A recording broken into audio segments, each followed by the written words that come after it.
Insert cable cap. Cut cable skin.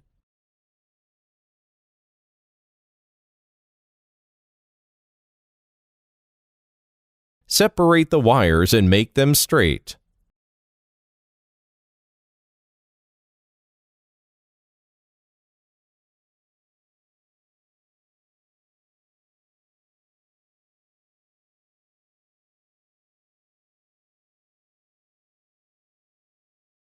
Cut the wires in oblique angle.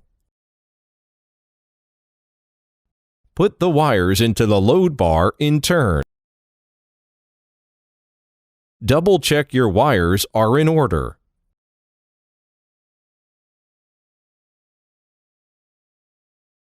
Leave extra length and cut the wires horizontally.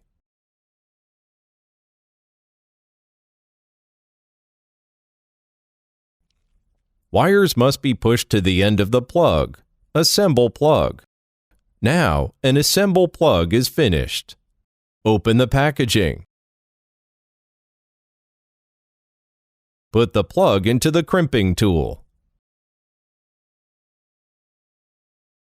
Crimp plug.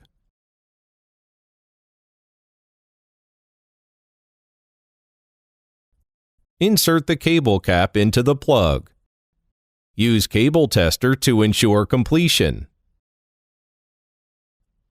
The signal shows good.